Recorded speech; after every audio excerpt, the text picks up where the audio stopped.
Hello, hello. Can everybody hear me? Am I coming through loud and clear?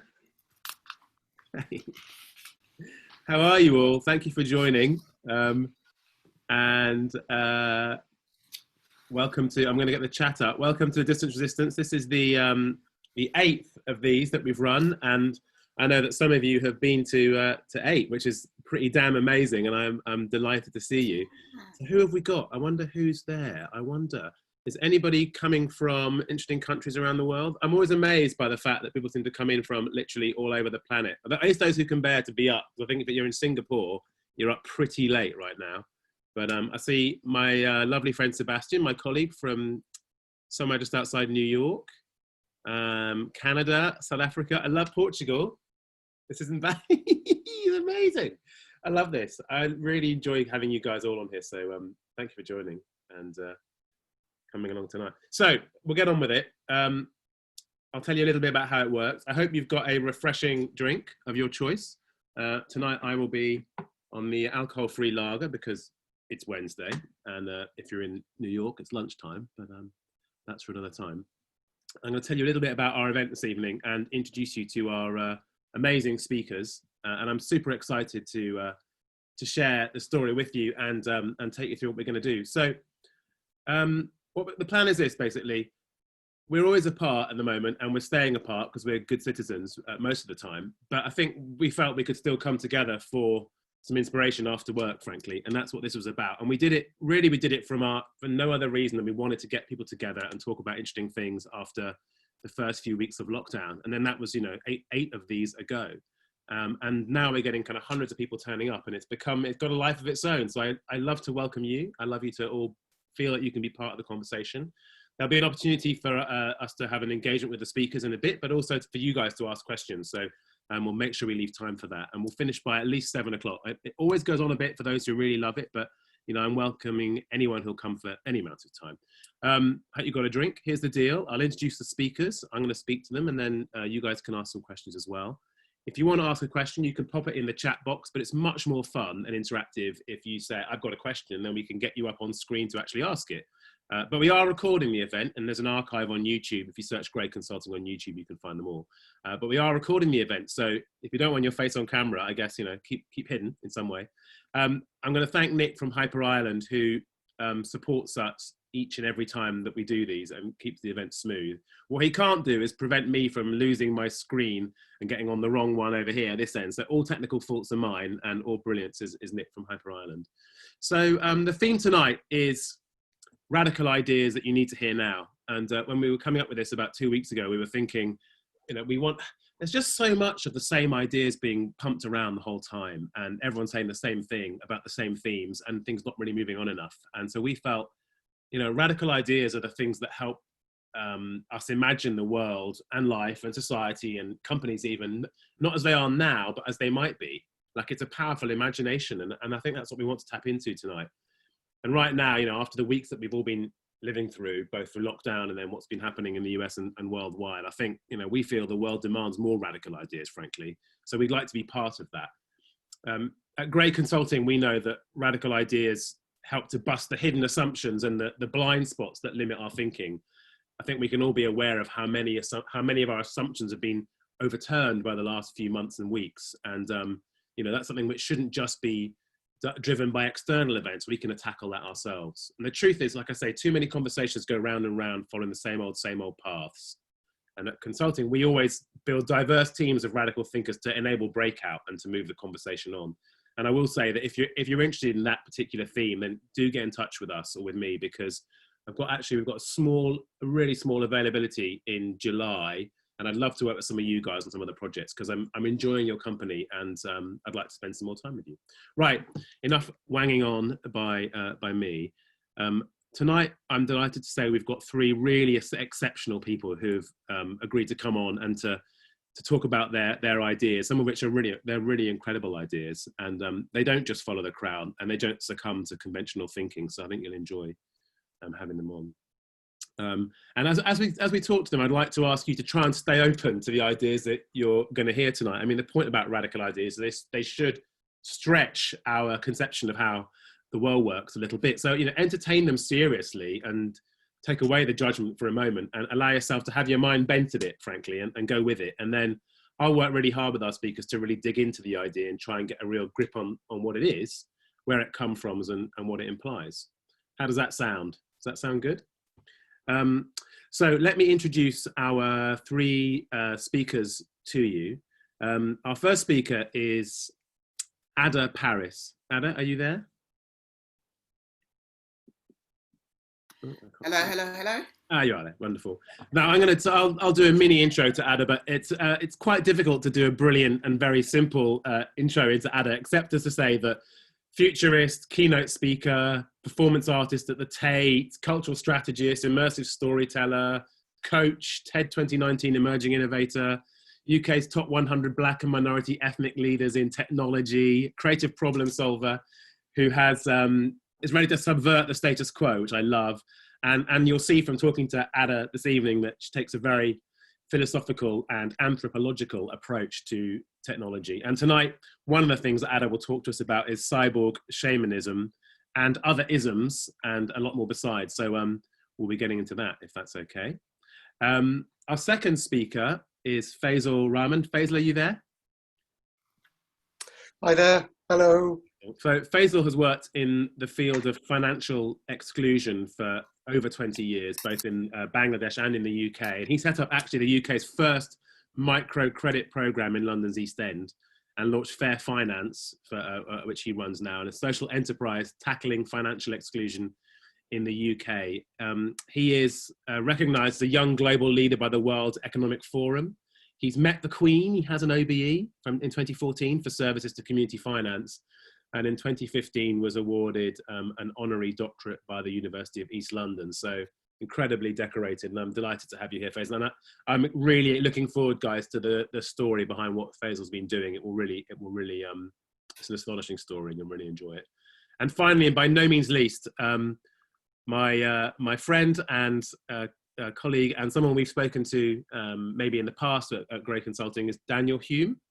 Say hello, Daniel. Hi, Leo. Hi, everybody.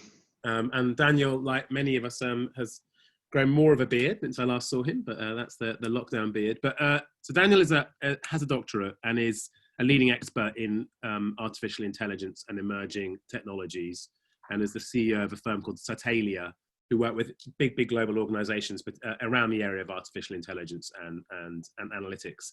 And Satalia's mission is to create a world where everyone is free to innovate, and one where those innovations go on to become free for everyone. And Daniel really strikes me as one of the people that when starts talking about this theme has such a fresh and distinctive and different take on a theme that we hear lots about, but actually you won't have heard it described the way Daniel does. So I really love, I'm really grateful to have you on tonight, Daniel. And tonight Daniel's going to talk about how to create a world without companies, which is quite a challenging theme for a WPP person, but I love it. And about unifying, how that might unify humanity in a digital age. So I think we're on to a good one. So hopefully that sounds good, guys. Now I'm just going to try and get you guys properly organized on screen. Give me 1 second. There we go. Hide that. Okay, so Adah, first up, are you ready? Ready. Perfect. So Adah, tell me a little bit about yourself. How's the lockdown been for you? Have you enjoyed it? Has it been a pain? I am shielding because of health reasons. So I am on my own, can't go outside my front door, which has been quite tough. But I tend to see, I think the way that I've got through this, or the way I'm getting through this, is to every day wake up and be present for myself and work out what I'm feeling. Yeah. And sit with that, and then just go from there. And you haven't been, it's not like you've been hanging around being bored. It seems like you've been incredibly busy launching all kinds of initiatives in the last couple of months. Yeah. I chose to see this instead of a quarantine instead of seeing it as a quarantine, see it as a time of metamorphosis. And so there were I was already working on this idea of cyborg shamanism, and at the beginning of March, I'd spent the last year as a public speaker traveling around the world talking about cyborg shamanism, trying to work out what it was, how it could be a practical application. And at the beginning of the year, I started the year with Borkin's bookings right through to August. And in the first 2 weeks of March, everything completely went. And I decided to take a step back, and rather than just take all of my workshops online, I wanted to look and see what was happening and see what people needed, and how I could take what I was building and reframe that for what life would be post-COVID. Yeah. And so written a proposal to do a PhD, just been accepted onto a master's program in immersive storytelling. So I'm taking Cyborg Shamanism there. Yeah, set up a new movement. Doesn't sound too bad. Set up a new movement. I mean, revolution. I love it. But I do sleep and meditate. So yeah. Maybe you're getting the balance right then. So listen, I think we should cut to it. You're gonna have to tell us what it, because everyone's been asking me, and I decided I wasn't going to tell them because it wouldn't be fair, and I don't really understand it yet. But tell us what your idea is, Adah, and specifically what you mean by cyborg shamanism. Yeah. So cyborg shamanism started out as I'd recognized some patterns around our use of technology, and the way that I looked at it. So as Leo said, I wear many hats, and one of those roles was a futurist. And I was looking at, for my own benefit, I was looking at our patterns around the use of technology, and what I realized is that the way that we use technology is as if we're looking for a new religion. We're looking for something bigger than ourselves to connect with ourselves, our environment, and with each other. And I was actually organising an event on transhumanism with a guy who's a cyborg, and we had this discussion. And when he said that, I said, but what you're saying, that it's about something bigger than yourself to connect with yourself, your environment, and with others, you're saying the same things that people who go down the shamanic route would say. The only difference is that the tool or the technology they're using. And so to me, it was, if these two seemingly polar opposite worlds are trying to achieve the same thing, and the only difference is the tool and the technology, then there is no hierarchy, or there's no difference in the validity of the different tools. So what I then decided to do was try and bring those different worlds together to solve problems, because it was a flat structure, or what I saw was it was a flatter structure. And so that is initially how cyborg shamanism was born. And what it's now become is it's a systems framework for innovation, where you do innovation from the bottom up. So rather than it being one person comes up with an idea, I've now created a framework that enables you to decentralize the process. So the question initially was, what would be the impact on innovation if you included other ways of knowing, for example, ancient wisdom, indigenous cultures, natural systems in the design process? And so I've tested that. I'm going to stop you, because there's so much to unpack in that last 2 minutes. That's it, I'm done. Welcome everyone, that was it. Come back next week.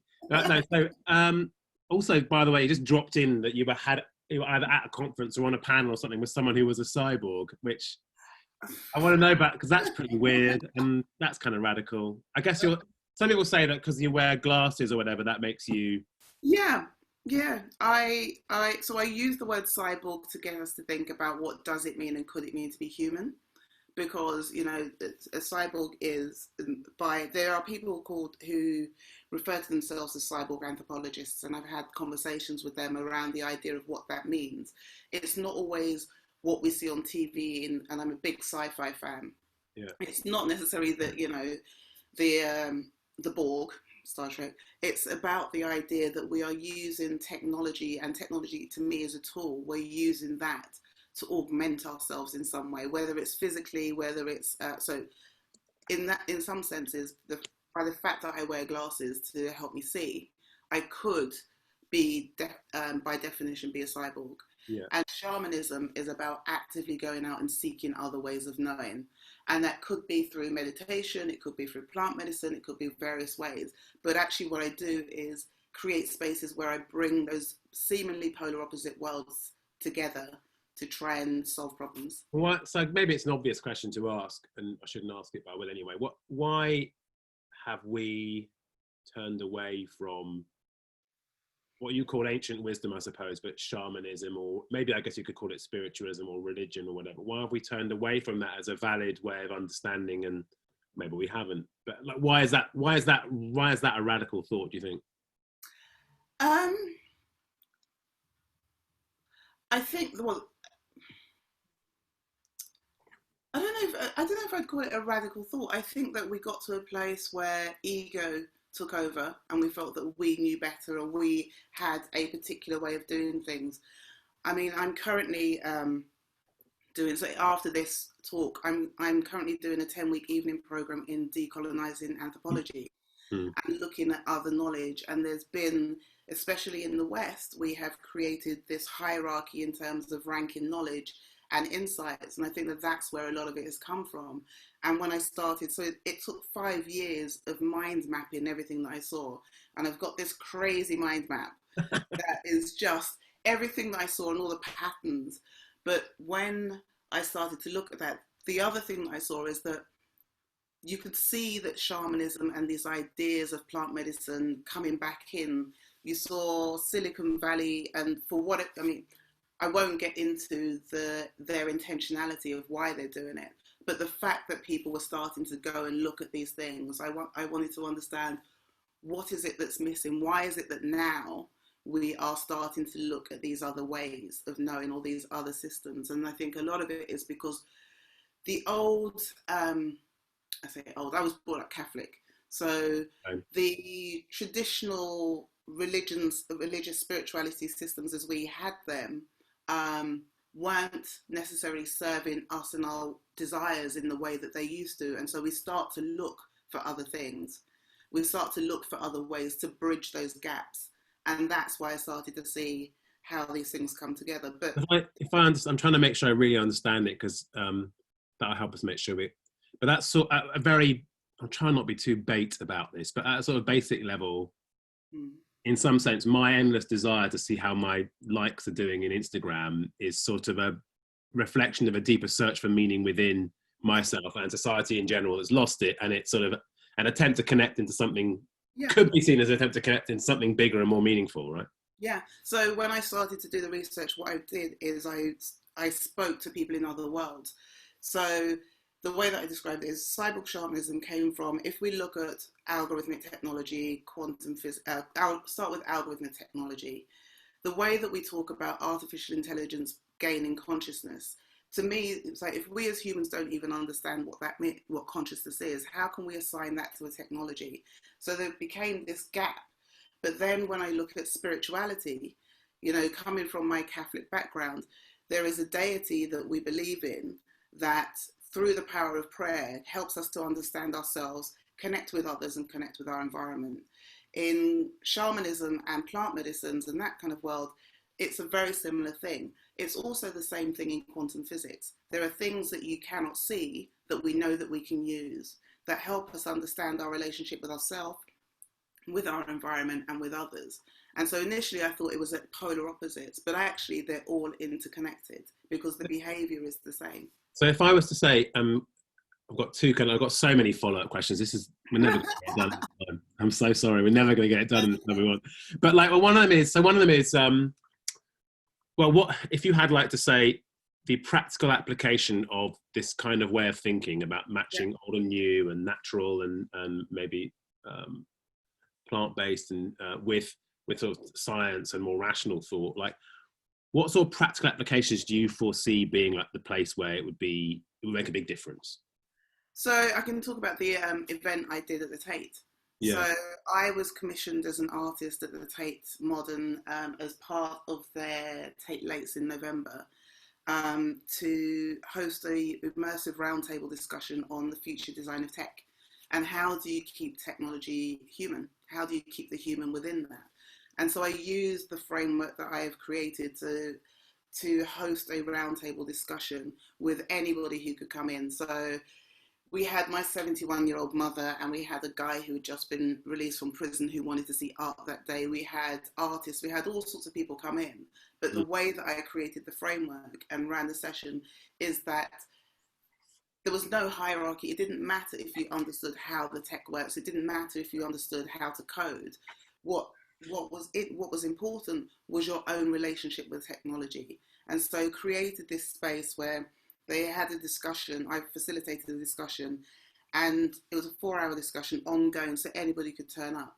And towards the end of the session, they decided that what they wanted to do was to create a manifesto that represented all of them. So anybody who then wanted to design future tech would need to sign up to the manifesto, because it then represented the views and understanding and relationship of anybody. Rather than just kind of a sort of male Silicon Valley engineering mindset, which we know could have some possible negative outcomes. And then another, I was Go going to say, another different type of version was that just before the coronavirus, I'd been working with activists and policymakers in Costa Rica to explore the impact of climate change on Costa Rica. And so again, using the framework, which takes into consideration these different ideas, but looking at speaking and working with indigenous people and policy makers and people on the ground in Costa Rica, for them to be able to say, this is the impact it's having on our system, and what are the tools that we may have that can help us solve our own problem. Yeah. So it's potentially I think it is quite a radical idea, because I can imagine walking into a design sprint with one of our clients, or some people we work with, and saying, now we're going to bring in some shamanic ideas, some shamanic practices, and something we picked up when we were with the indigenous peoples of blah blah. And I think it would be incredible. By the way, I think it would be. In fact, we're going to do it, Adam. We've got to put it off. Yes. But how do you find this? I'm sort of partly looking at the group chat questions on Zoom, which are really good, but about how one of them from my sister, the other from Carol. But how do you find ways? Do you not meet resistance from people when you start to talk about this? Because some people are like, that's a load of bullshit. It's all nonsense. I mean, how do you deal with opposition in that respect? I think what helps is the fact that so in your introduction, that I've immersed myself and operated in those different worlds. So the last event that I spoke at was a big tech conference in Dubai, and I was on the innovation and money stage.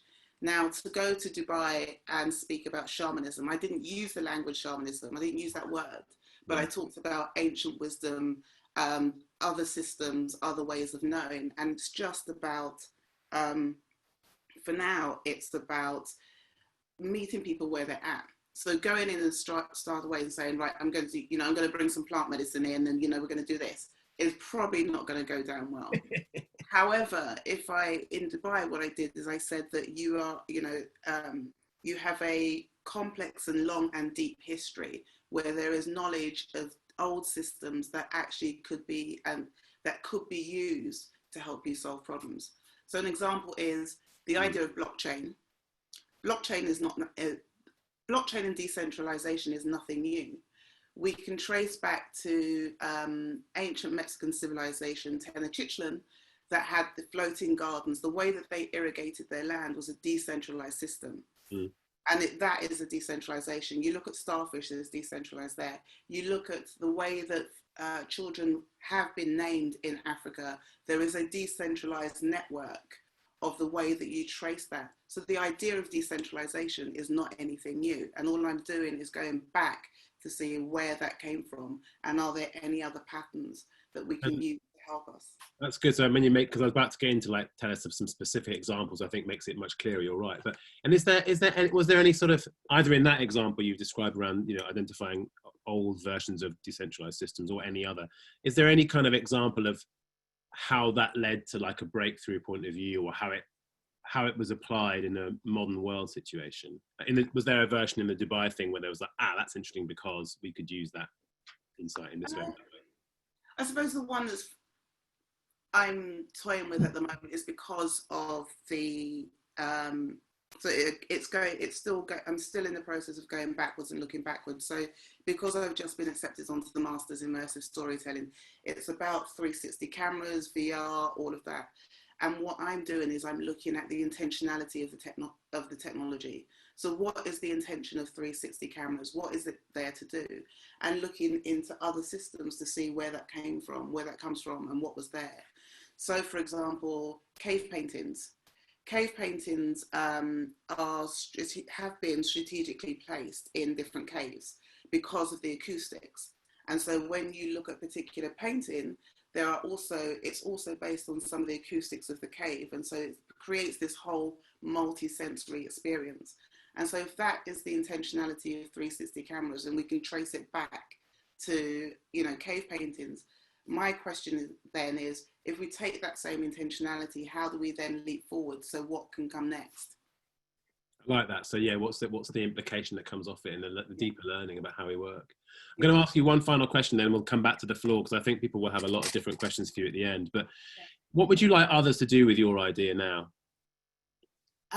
So I have created as I've been traveling around the world, I've been meeting other people who recognize themselves in some of that, or they recognize it as an idea that they want to explore. So I've created a network called ISM.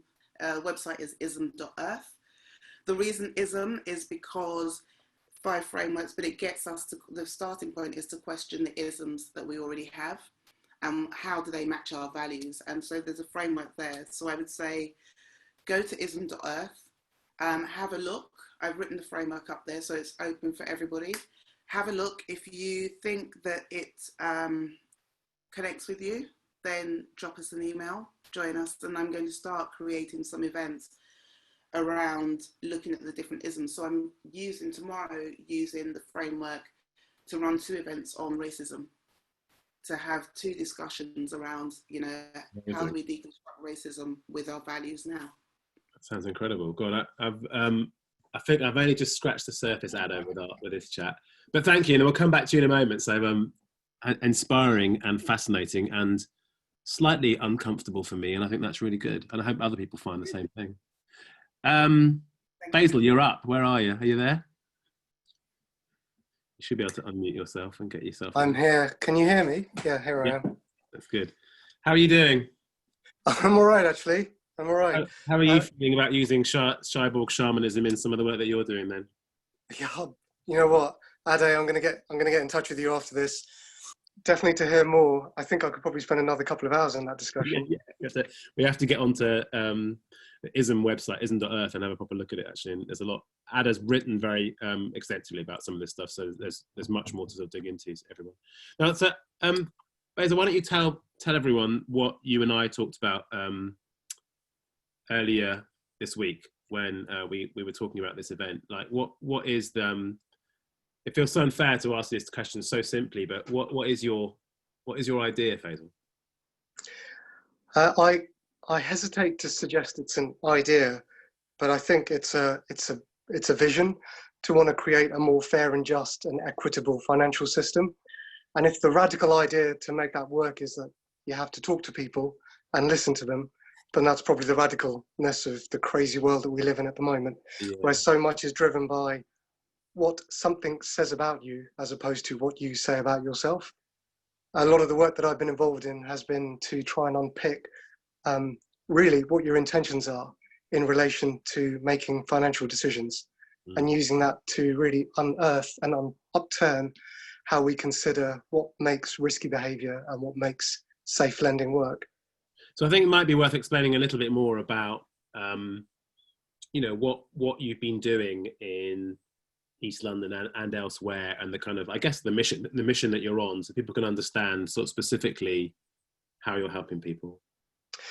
So I've spent the last 20 years of my life working in what you might call financial inclusion. So trying to find ways of bringing finance and credit to people outside the mainstream market, whether that's in villages in Bangladesh or in South Asia or in East London. And really at the root of it is trying to recognize that there are a whole group of society who are effectively just a second-class group of citizens, people who either don't feature on data registers or information websites, or people who have a very little footprint in terms of how that works. And as our system and our ability to assess credit and creditworthiness has become so automated, the numbers of those people have just increased significantly. And what I've tried to do is find a way of connecting with those people again, building financial services and products that reflect their individual needs and create something that puts them into a better place. And because there's been a big part of what you've done, like, if anyone searches Faisal online, you'll find lots of articles in the Guardian about some of the missions you've been on and some of the work that you've been doing, as one example. I guess there were some people that were in place before you appeared who were lending money, and what was some of the problem with how they were going about it? So one of the things I went abroad to really look at was around lending money in Bangladesh and understanding how people were lending in small communities. You hear a lot about money lending around the world, but you don't really think about it as something that's in the UK. Having learned a lot about what lending money looks like in small villages, I was kind of intrigued as to whether I could bring some of those ideas and principles back to the United Kingdom. And I thought what I would be doing would be fixing small problems of small communities of people who felt excluded from the mainstream economic system. I suppose what I hadn't appreciated was really what I was talking about was an industry. Back in 2000, about 4 to 5 million people were borrowing money from a person who came to your house to lend you money, and then would make weekly or bi-weekly collections on small amounts of credit that they'd advance to you. That's not a small number in the United Kingdom, actually. That's not a small number at all. And it was quite a revelation for me to discover that industry employed between 50 and 100,000 people and serving millions around the country. So I just thought that here's a way where there's something that most of us wouldn't have even imagined existed in our own society. And yet there are millions in society using it. And so if I could use some of the techniques and principles that I'd found to be successful around the world, could I find a way of lending to that group? And if I could do it successfully, could I find a way of helping them navigate out of, in many cases, unfair and inequitous relationships? Yeah, and there were some people, and you talk about inequitous relationships. I mean, there were some people called loan sharks who I guess still exist, but at the time were charging extortionate rates of interest and really treating people very unfairly, right? Well, it's a kind of an interesting place, right? So we know the word loan shark. It's a pretty emotive phrase. You've got all the imagery that's put in of a person with a baseball bat and a Rottweiler going around and collecting money. And that's what you think happens when people who can't access bank finance go to. But the truth is, you've got this entire industry that's designed for people who, in some cases, don't want to go and work with the mainstream. And in some cases, the mainstream doesn't want to work with them. But actually, what they provide and the way that they work with them is completely unique. So I live next door to what you might call a door-to-door lender for a number of years. And I've worked with money lenders around the world to really understand them. And what you find is that they aren't necessarily bad, evil men who'll go around and beat you up all the time. They're generally people who understand you a little bit more than you might have appreciated. They probably know your family a little bit. They understand a bit about your context and your life and your situation. And they know that, things change. When you borrow money, life changes, you lose your job, or things, you're not paid as much as you're expecting. And what you're expecting from your financial services provider is someone with a bit of flexibility, someone who might be able to understand your context, someone who might not judge what you're using your finances for, and be able to work with you to kind of find a realistic solution for your problems, which is quite a weird way to think about it in some senses, because here you've got a group of people who are taking advantage of the fact that you don't have very many options to charge you really, really high rates. Yet when you unpick how they're doing it, you find a service that's really local, that's very flexible, that's very straightforward, that is based around a conversation. And in some ways, if you took the words away from it and the kind of perspective that you might bring of what you think this lending is about, what you've really got is a really highly personalized, very flexible, relationship-driven financial services product, which is quite a weird thing to think about when you look at it within very low-income communities accessing that. And I think what I found completely ironic about that is that there is another group in society that gets products exactly the same way, or need it in exactly the same way, and that's the very rich. And so I suppose the radical thing that I've wanted to do is to demonstrate that you could design private banking for poor people in a way that empowers them as opposed to exploits them. That's amazing. And we didn't talk about the sort of the very rich when we spoke before, but I can see the link, and that's really incredible. And there's a great irony for me in that. So when you think about, we do some work with some guys that work in banking. In fact, some of them I think are probably on the call today. But the promise of hyperlocal, of highly personalised, flexible and bespoke products, of a conversation, of a human face.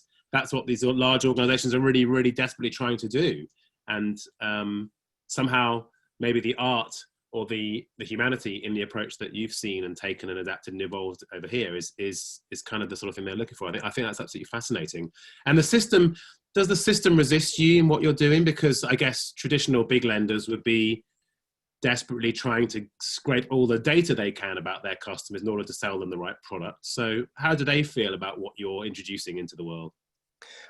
So I guess at one level, we've kind of, you can look at the finance industry and say that it's a data and technology business. It's all about how do you get access to information that's easily accessible, that you can pay for and buy to help you make a better decision. I think what that does do, though, is it means that lots of people are competing over exactly the same thing.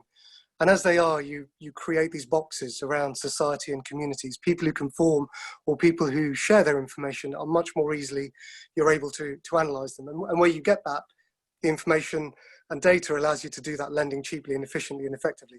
What it doesn't recognize is that some people are just different. Some people make mistakes, right? It doesn't mean that they're bad people and they will always go on making mistakes, but we've designed a process where you make one bad error and everything is stacked against you. Yeah. You default on a loan, you live in a house with someone who defaults on a loan, you borrow money that you shouldn't have borrowed, you don't communicate in the right way, and suddenly you find that you're persona non grata, and your credit rating is destroyed for the next few years. And your engagement with the system is effectively just blocked off. The resistance to that is, if you want to change that, you have to really fundamentally challenge our commitment and our desire to focus on the data that is machine readable and think that there is other types of information you can get which sits with people. So what I found is that if you talk to people, if you have a conversation with them, you can understand more about what their intentions are than whether they paid the last loan or not, or whether they defaulted on something or not. You can find out really what they want to do. So rather than a system that's designed on what you've done, it's asking people to do things based on what you could do. And that's quite a challenge, right? That's quite a challenge where an entire industry has been designed to create a massive back office of technologists and systems and data capturing systems, as opposed to a really, really engaged front office where you sit and you converse and you talk to people.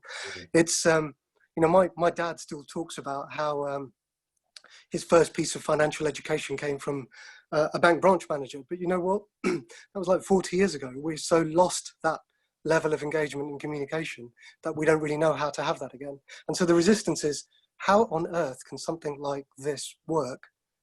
Because it doesn't work, right? And I think it's important to mention to remind people or to tell people that, and you told me, it does work from it works from a commercial perspective, doesn't it? So not only are you able to lend money to people who need it, but that the money is kind of returned in a fair way and you're able to invest back into it. Isn't that right? It's not a loss-making, disastrous venture, is it, by any means? No. So fair finance is a social business. It's a business driven on social principles that has a mission at its core, but it's also a business. So it's got to work. It's got to stand on its 2 feet. So in reality, what you might see when you look at it is a company that lends money and gives advice. And it's got to find a way of getting that money back and relending it. So it borrows money from banks to on-lend, and it raises capital from socially motivated investors who want to see a better world out there. And that wouldn't work if we were a charity. It wouldn't work at the scale at which we're working at. It would work as a small, community-driven, very localized problem fixer, as opposed to an organization that's national, dealing with almost 100,000 customers a year at the moment, and able to work with a number of banks to prove that you can do this differently. So I think it is about saying that you can make this work, but it's not easy. It's taken 15 years to get to a position where it can be taken seriously in that scale. So I've got two definite additional questions for you, at least, Faisel, and then the room will have more as well later on. But where do you think you're taking your idea next? I'm not saying give us your commercial plans. I'm saying, where does this? Because this is more than just about money. It's about how we see the world and how we relate to other people in an era of data and technology. Do you have a sort of sense of where this could go? So I guess there's two parts of it. One is, if you take those kind of design principles of, simplicity, honesty, transparency, flexibility, relationship, you can do that for more than just credit, right? So we've done it for credit, we've done it for advice, we found how people repay, we found how they listen to the advice, and we've used that to really make a difference in their lives. So we've helped them become better managers of their finance and make better choices about how they can get themselves out of difficult situations. So I think at one level, the challenge is, how do you put that into different products, right? How do you make that work? How do you make that work in different places where the system has told you it needs to be done differently? But I suppose the other bit, which is, I wanted to demonstrate that, we want to change the entire financial system, starting with the people who've been left behind. And I believe that if you do that, you might get everybody asking questions like, surely you would want personalized, relationship-driven financial products. And if someone out there is doing it in a cost-effective, affordable way, in an honest way, that sounds like you'd want to be part of it. Maybe we might change everybody's expectations of what they get from their banks. And if they did that, then maybe all of us could have a better sense of what financial services should be, or what even finance should be. And that to me is probably the bigger direction of what I want to do. And what really the campaign is about is to say, fair finance isn't really just for people who are getting high cost charges. It's for all of us. It's reframing the engagement and our expectations, not to the marketing blurb that tells you what a product should look like, but really what you should want. Yeah, I think that's fascinating. And is there, I guess you've demonstrated you've got a really like a massive horizon for where this could go. One final question from me might be, what would you like all the people watching tonight who are participating in this conversation and listening and engaging and from all over the world really, but what would you want them to remember about your idea when they're pondering it over breakfast tomorrow morning? I would like people to think that a radical idea shaking up financial products and services in the United Kingdom came out of working in a small village in Bangladesh. Amazing. And if that's where you can get some radical ideas, we should be looking hard and fast all over the world and in some of the places that you wouldn't otherwise be looking. I can see Adah nodding very much at the back there as well. Yeah, that's brilliant. Thank you so much. I find it very moving actually, and the story's better on the second telling, by the way. So this probably even gets better on the third and fourth phase or so. Thank you for that. I'm going to ask if you could hang around and maybe at the end we'll have some questions specifically about that or more broadly as well. But thank you, Faisel, and brilliant, really inspiring what you're doing. And I'd love to help out actually in some way. Daniel, you're on. Are you around? Are you there? Hi, Leo. Hello, mate. How are you? Good. All good. So, Daniel, we'll just dive into it really. You've seen someone changing the financial system. You've seen somebody rethinking the way we think about innovation and technology and human interaction with those things and what it means to be human and find meaning in the modern world. And the sort of thinking that I've heard from you is no smaller than that. So really elevating the whole thing on this evening. What's the idea you were going to talk about tonight, Daniel? So I think the way the world works is silly, and I think the culprit of that silliness is companies and countries. And I guess the plan over the next 30 or 40 years is to figure out how to create a world without companies and countries. And yeah, that's the idea. I need to get into it. I don't know where to start. Okay, tell me where does this thinking come from? So I run a small company of about 120 people, and we don't have any managers or hierarchies or KPIs. Everybody's free to work on what they want, how they want, wherever they want. And if you can create an ecosystem where people operate more like a swarm as opposed to a hierarchy, those people are motivated, they're empowered, they're accountable, they innovate. And my goal isn't just to kind of scale that company to 1,000 people or 10,000 people. I want to scale that to a planet. And so that's the first thinking. The second thinking is, if I ask myself right now, how does a company like Satalia compete with, a company that probably doesn't need to make money? So I would argue there's a handful of companies in the world now that have kind of run the capitalistic model.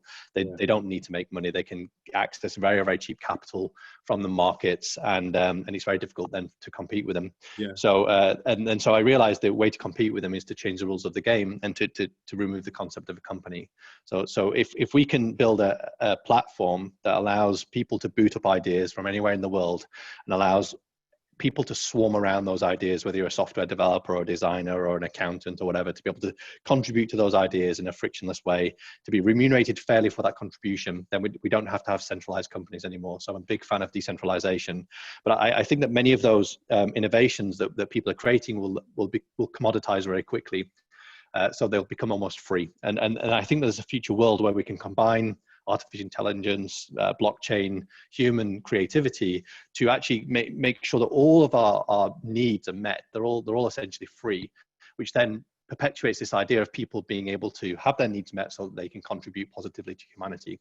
And I genuinely think it's possible. We're making it work for 120 people. I think I can scale that much bigger, but I think that we can also take it to a planet. I mean, I think that's, and I remember you saying, I think I first came across you at some Google event in 2018, probably, and I know you've been speaking before then, and you were hinting at some of that then, but it seems to have gone a whole other level. Maybe I'm just clearer about what you're thinking now. I guess, what is it about the old way of working that you're trying to dismantle? Not just a bit about Google and Facebook. I'm sure you weren't mentioning them, but implying people like that who and Amazon who don't need to play the system in a fair way, but from a more personal point of view, is it about kind of companies being a structure that goes back to the 19th century that we're still sitting in?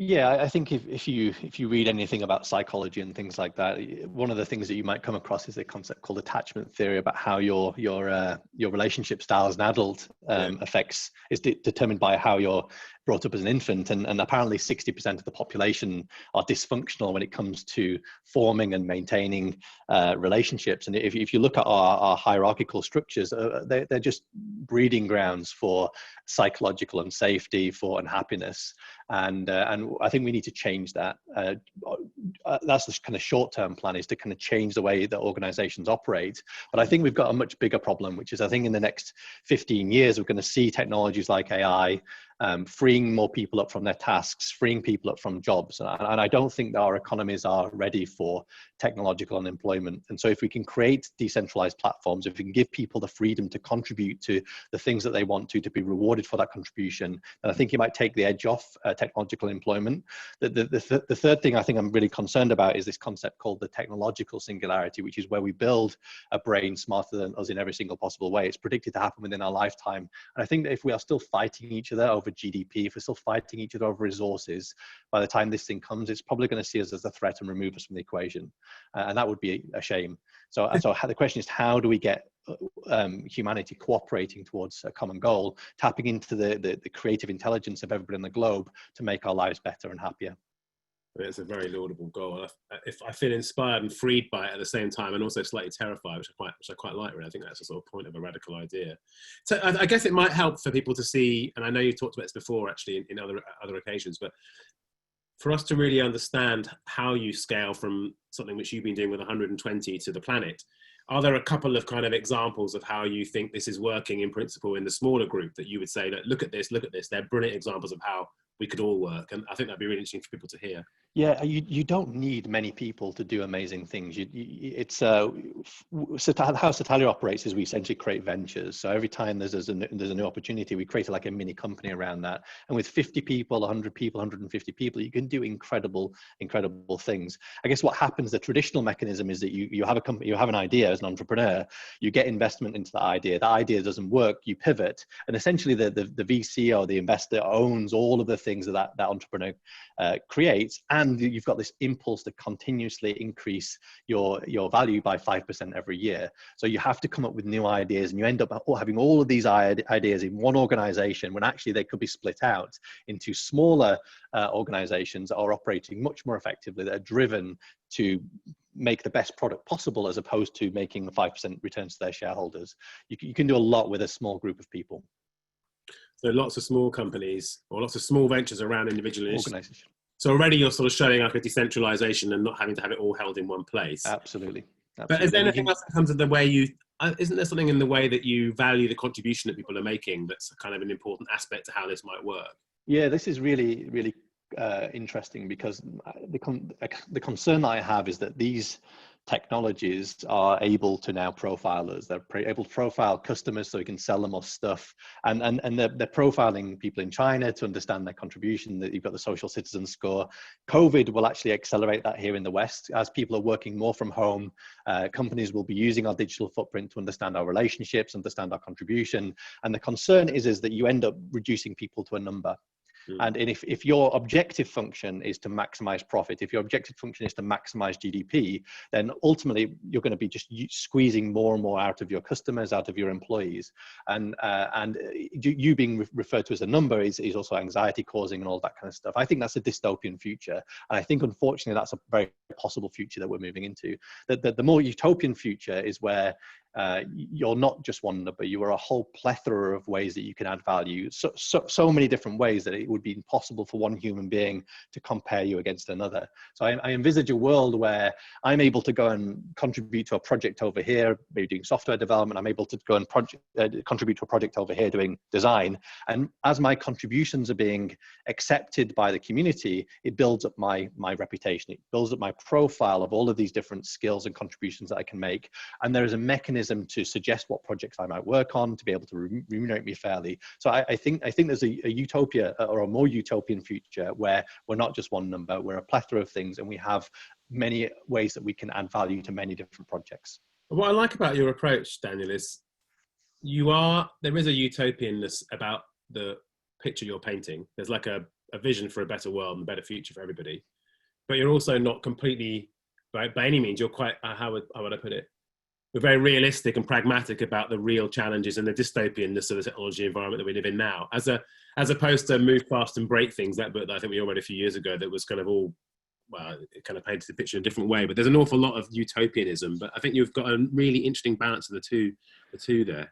Yeah, I think I really try and avoid the term utopianism. I think I know what a dystopia looks like, but I actually think that it's up to humanity to figure out what the world should look like. I don't think we should be setting an objective function. I think we should be freeing people up from worrying about having to feed themselves and educate themselves. We should free them up from that. That should be free, it should be given. And then let people figure out how to create a positive impact on other people's lives. You see this in the world anyway. Very, very wealthy people tend to think about how can they make the world better in the long term. If we can free people up from just having to survive, I'm sure the creative capacity of humanity will figure out how do we make our lives better. The success or the objective function will emerge from ourselves, as opposed to being dictated as this is what a utopia looks like. So I think that's really interesting, because at the moment, these ideas are being widely shared, and that your thinking is being broadcast around the world. And your company's, I guess, 120 people. Did you say 150 people? Yeah, about 250 people in our ecosystem. Yeah. Okay, so a reasonable scale. I guess, is there a risk? Do you think you're going to come into contact or into conflict even with established interests that would like to resist a radical idea like this? Because I guess there are some big corporates that must think, well, hang on, I need to control the means of production here. I need to be in charge. I need to be, to dominate the market in a way. That's quite a radical idea, isn't it, for them? So actually, the opposite will happen, I think. What we're seeing is to be able to compete with those small handful of companies that essentially now, again, don't need to make money. I think that companies will start to decentralize themselves. So imagine I build a solution for, I don't know, Tesco that does delivery. In fact, we did build Tesco's delivery solution. In reality, it's going to be very difficult for Tesco to compete with the pocket that Amazon has. My argument to Tesco is what you should do is you take that delivery solution, and instead of trying to kind of leverage as much value from it for the next 3 years as possible, open it up, make it available to everybody, build a community of people around it that can innovate it, that can make it better, build a mechanism that rewards that community, that pays that community. And now what you have access to is the data, and you have access to the community. There's no way that Amazon can hire 3,000 people that are building their delivery solution. And now what's happened is Tesco has. So I actually think that companies will start to decentralize themselves. Companies are already making their tools and technologies open source. What they haven't done is created the platform that brings all of the different skills together to drive forwards that product or service, nor have they created economic models that feed that community. But that will happen in the next 10 years. And I think we might see companies like Facebook, Airbnb, Uber, these companies that we're currently relying on actually become decentralized. And do you think that will be done by them voluntarily, or will it be enforced upon them by governments kind of slightly sick of what's happening in terms of their inability to pay taxes or discuss? Good question. Or allegedly. I'm not hopeful that the governments will solve this problem. I think it will come from their impulse to do a few things. One is to be able to access that community of talent and to be able to access the data. But I also think that this drive for purpose is going to be important. I actually think that corporates might even solve our problems, because it's not just about making profits anymore. You have to have a strong purpose. And if you want to attract talent, if you want to attract customers, you're going to have a purpose. And I'm hoping that purpose is going to be, how do you make the world better? And I think that one way of making the world better is by taking the innovations that you're sitting on and making them available to other people. So one of the things that I guess is sort of going through my mind, I think someone else asked the question in the chat, is I can see how it might be easy if you have very high in demand skills, or you're very creative, or you just have a kind of rare knowledge that's quite specialist and can be valued a reasonable amount of time. Yep. How does it work if you're less well educated, say, less flexible, Sure, less technologically literate? How do those sorts of people, and there are lots of them, feature in the world you're describing? I don't know if you haven't thought that far ahead. Probably. Oh yeah, well, totally, absolutely. I think about it every day. So the answer is really straightforward. So you've got people building Uber's app, but then you've got Uber drivers, and so you've got applications that are being built to connect different markets. And the example I often use is maybe in this future world, somebody's able to boot up an idea that says, okay, there's these people in old people homes that are sitting there bored, dying, and there are these people in this country over here that want to learn skills. Maybe they want to learn English or something like that. Let's boot up a platform that connects them. Yeah. Right. So I think that if we can tap into the creative potential of humanity, people will boot up ideas that are able to tap into those people that we currently think can't work, but actually can contribute to the rest of society. Okay, I think that's really interesting. Makes me feel hopeful. I don't know where to start, really. I feel inspired by it. I want to jack it all in and make it happen tomorrow. What would be, how would someone, because I guess actually not a huge number of people run their own businesses, of course, but then there are still an enormous number of us that are employees, slightly less than it was 3 months ago, but nonetheless. Do you see like an easy entry point for those sorts of people? Where might one start? It's tricky. I think actually you have to hold your leadership accountable. First of all, I think we need to have ethical leadership, and I'm hoping that that ethical leadership are thinking about how can they use their skills, their resources to benefit society beyond their products. So I think the first thing is holding leadership accountable, and also voting with your feet. So only consume things from companies that you feel are good companies. But from a decentralization perspective, there are lots of things that you can do within the organization that can start to decentralize feedback, decentralize pay. You don't have to do it all at once. Decentralized resourcing, there's probably about 40 things that you need to do to operate an organization, and each one of those can be decentralized one by one. Yeah, and I think one of the things that I've loved about the story of Statalia is how you go about assessing people's performance. Are you prepared to touch on that for a little bit? Yeah. A world where that was more widespread rather than just within your company is quite an interesting one. Yeah, we've changed it since then, but the story, I guess, is that we used to ask everybody to make public recommendations for their salary. So you would all publicly declare what you want to be paid, and then everybody would then vote on whether those salaries should be decreased or increased or kept the same. And we use machine learning to determine how many votes one person has for another. So if I've worked very closely with you, if I'm very knowledgeable about your domain, I will have more votes for your salary than other people. So what you're doing is you're decentralizing, or you're creating a weighted democracy of decision making. And one interesting outcome of that, it turns out that females tend to be, they tend to undervalue themselves when it comes to their salary. That was shown in the data, and what happened is that swarm solved that problem. So I identified that bias, solved that problem, and I think you can decentralize decision making for everything. It's amazing. I mean, I hope some of you have understood what. Are you saying you're not doing that system anymore, Daniel? No, it's hard for people to recommend their pay, because you're asking them to go out there and understand the market and all that kind of stuff. Yeah, right. And you've got all of these cognitive biases. What we do is we ask people to recommend what skill level they are at these different domains. And then you have your peers saying, I think you're a little bit less than that or a little bit greater than that. It's easier to determine skill levels. And we scrape loads and loads of data from the market to determine market rates for those different levels. So I think there's a question in here about who defines fairness in terms of pay. We're currently relying on the market. I think the market's wrong, but unfortunately we're having to compete in the market. I think everybody should be paid equally for their contribution. And I think that if you do create a decentralized world, people in India, people in Africa, they will all start to homogenize in terms of their pay. Fascinating. So you're redistributing the wealth and power from these small groups of companies. That's absolutely amazing. There's so much more I want to ask you. Well, I'm going to slightly borrow a question for Hannah there, and it's about, are there psychological effects of the salary process? But what I'm going to slightly make that a bigger question and say to you, what sort of culture it gets created when you put processes and approaches like this into practice? Yeah, trust, transparency. I mean, it's not perfect, right? We still have all of the people problems that we all experience in work. The point is we're approaching that from both a scientific point of view, but also a psychological point of view. And now, because we can start to look at data, we can say, well, there's a bias here. Let's figure out how to address it. And so as I say, now we don't ask people to make recommendations for their salary. I think there's a better way of determining people's contribution. It's through looking at their skills, and then we're going to continue to iterate these ideas. But the principle is that you use your peers and you weight your peers based on their expertise and experience in being able to make those decisions or solve those problems. Yeah. Wow, that's amazing. So I'm going to ask you one final question, then I'll ask the guys in the rest of the Zoom to jump in. What should we do with your idea now? I would like to scale it. So yeah, I think we've got 10 years where we need to solve many problems that we're going to be facing beyond that, and I think the only way to do that is to tap into the rest of humanity. So we've got 10 years, I think, to sort it out. Amazing. So if anybody wants to give us any money or work on any projects, I'm well up for it.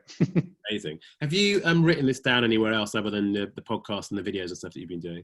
No, I tend to find it easier to speak. I've got, I'm writing a book at the moment about AI in business, which will touch upon some of these ideas and also demystify this nonsense around people's understanding of AI. So I'm hoping by the end of the year, there'll be a book which will capture all of this stuff and relate to blockchain and AI. I think it will be a bestseller because I've heard you speak on many occasions, and every single time I learn something new. So I've got to tell you guys, thank you, Daniel. We're going to ask some questions to the rest of the La Résistance that are part of the Distance Resistance and see who's got some stuff they want to ask.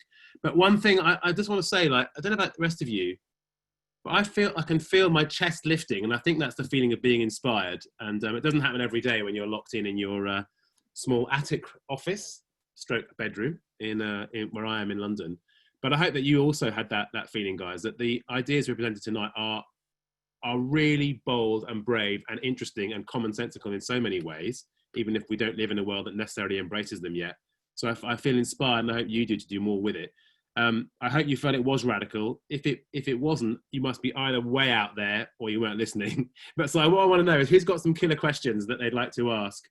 You can either raise your hand and ask a question, or you can pop your question and we'll get you up on screen and give you a chance to ask to any of the speakers or to all three of them. Somebody give me a go. Be brave and ask a question. Jason Thorne. Hi. Hello, Jason. Hi, Leo. Can you hear me all right? Yeah. Yeah. Hi, everyone. Actually, I just thought maybe be a little bit difficult, perhaps, and just thank, first of all, I just wanted to thank Laura for inviting me along to this. And, well, drawing my attention to it, probably actually is the better way of putting it. I'm finding it really interesting, fascinating. Yeah, I should have followed you a long time ago. Followed you back a long time ago on Twitter, Laura. I don't know why I didn't. I've no idea why. What's your question, Jason? Have you got a question? No. Okay, beyond that, I don't know. I suppose it is a question in a way, but I'm struggling. I am actually struggling to sort of see if I can actually put it as a question. So you'll just have to shut me up if I'm going on or off on one or something. But it's more like a little bit of feedback, I think. I mean, all three talks have been fascinating, but I'm thinking with regard to the most recent two, basically what's coming to me is something that's kind of becoming more and more part of my life, really, my existence. It's been around in sort of swimming around for sort of maybe 15, 20 years in terms of my experience of it. But in terms of how it's affecting me now, is the idea of cooperativism. And I'm just wondering, here's the question. So how do you think, if you do think at all, that cooperativism, which has been around for some time, has any relationship or any kind of impact on what you've been saying? Okay, so let's put that to the floor, and any of our three speakers, you can go at this, because there is a consistent theme tonight around a more cooperative world, I think. Any points of view from anyone?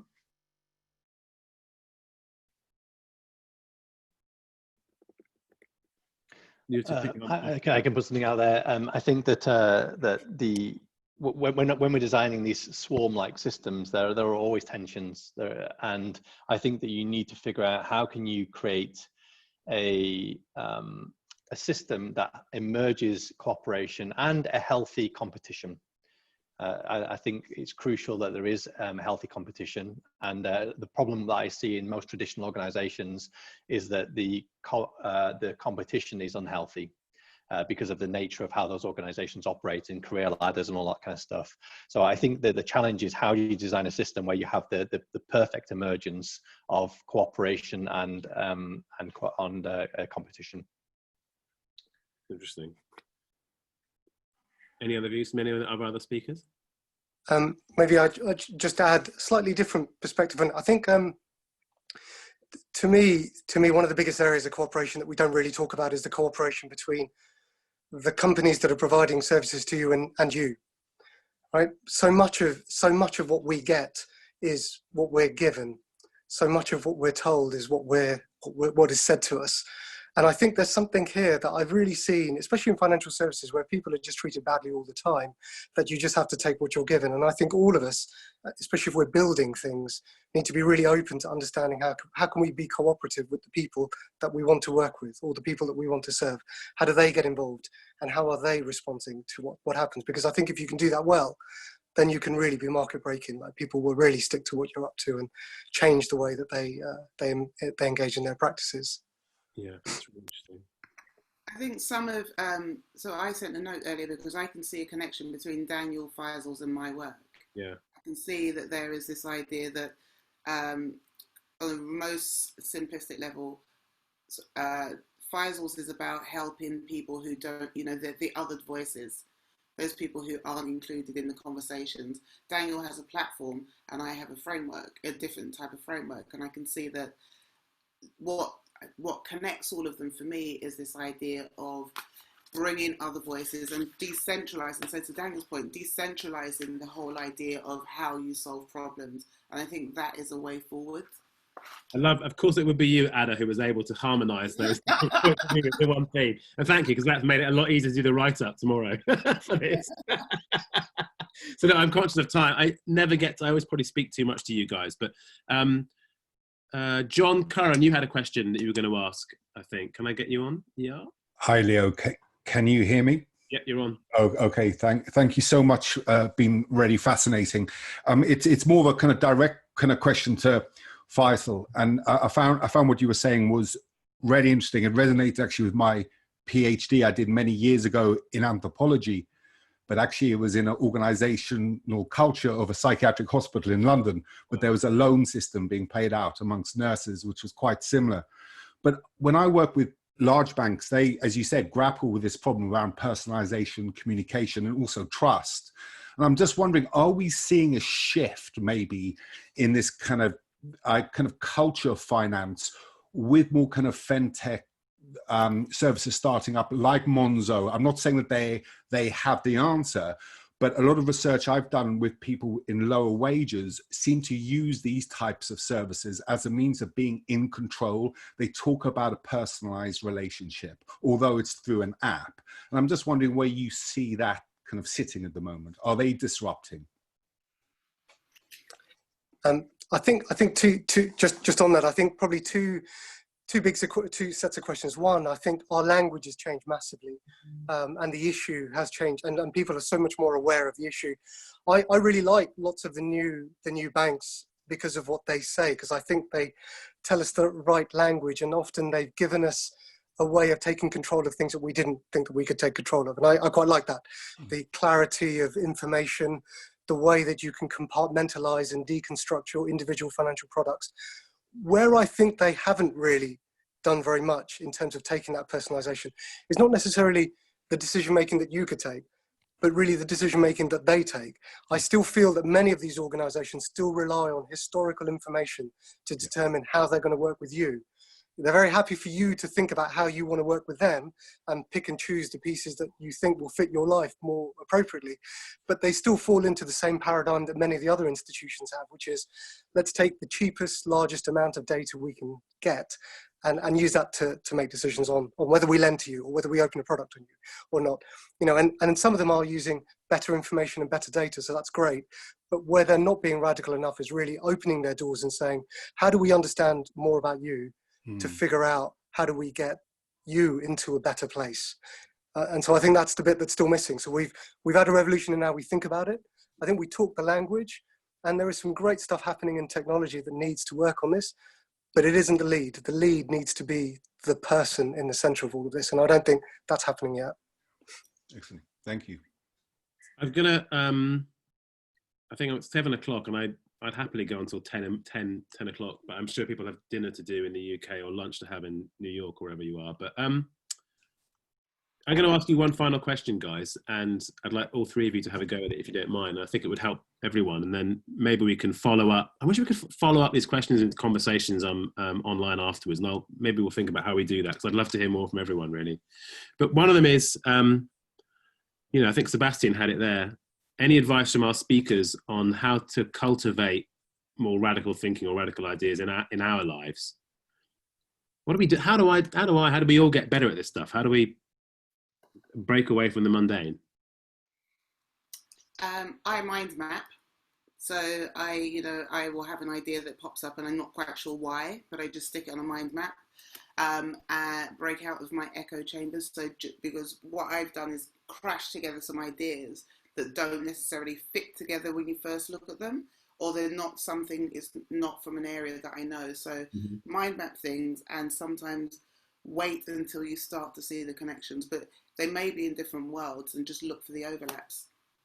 So I might wake up in the morning with a word or an idea, I stick it on the mind map and wait until later on that I may be able to group some things later. It may not happen immediately. Cyborg Shamanism took 5 years. It took 5 years of mind mapping before I was able to pull all of those things together. Yeah. So that's a very nice practical technique and a kind of mental openness, I guess, that fits that. What about Daniel or Faisal? What would you suggest? I would probably say, you just need to talk to people. Right? I know that's a bit of a catch-all for pretty much fixing every problem in the world, but the truth is, the answers are already out there. They're out there. And really it's about getting your head to meet and experience and talk to as many people in places where you haven't been before. In places where you haven't been before, in markets that you haven't worked in before, with communities that you haven't engaged with before, and just talk to them. Talk to them about their life, talk to them about what's going on, and use that to help make the connections. Because, you know, the last question asked about personalization in the NHS, there is so much overlap between all of what we're doing in every different sector. And I think all of the radical ideas about how to change what we're involved in today, somebody else is doing it in somewhere else. So just keep talking to people and keep asking them questions and stay curious.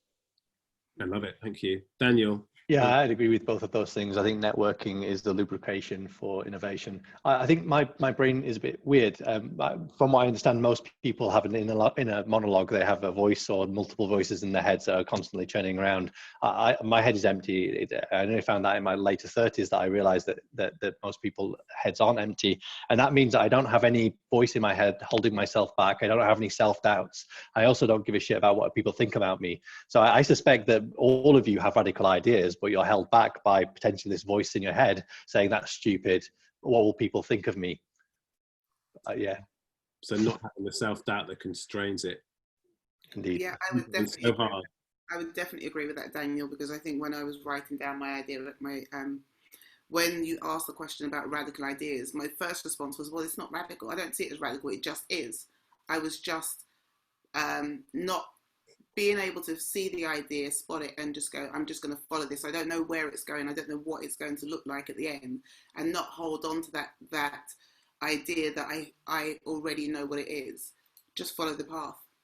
Yeah, I think you're right. And similarly, the idea of talking to people, Faisal, seems so straightforward, but in a world that data is dominating, it becomes radical. It's kind of crazy in so many ways. So It's amazing. I love the fact you guys are all still here. 72 of you hung out beyond 7, and there's people somewhere. There are children knocking on doors trying to drag adults out. I know it.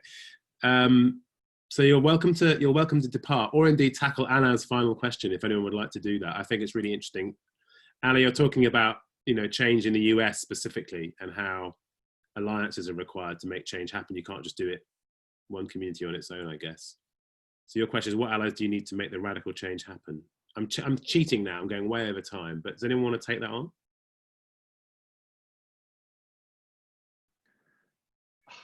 I lived in California for a few years, and I was there to learn about how Silicon Valley innovates and is so different from the rest. And I'm going to go back to this boring answer, which I think that networking is key. Networking is the lubrication for innovation. Talk to people. The one piece of advice I give people is to get as much advice as possible. Share your ideas. Get excited about them.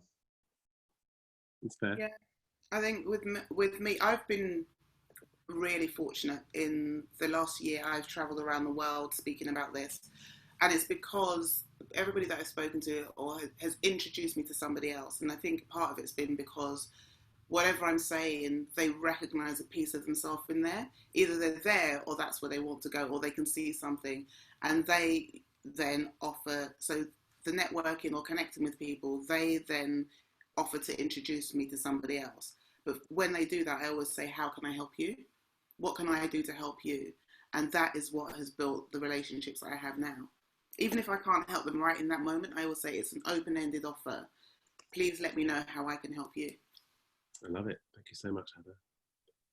I think we'll call it a day. I love you all. Thank you so much for everyone who came along. We record it. It's put as an archive on YouTube. Just search Grey Consulting on YouTube and you'll find it. It'll probably be up tomorrow.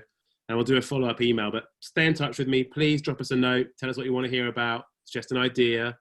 Just get in touch. It's like, I really love this community, and I appreciate all of you for coming, and particularly for our wonderful speakers, Adah Parris, amazing points of view, Faisel Rahman doing just incredible work and so inspiring, and an incredible vision from, as usual, from Daniel Hume. And I'm really looking forward to carrying on the conversation. I love you all. Take care, guys. Thanks so much. Bye, everybody. Cheers. Bye.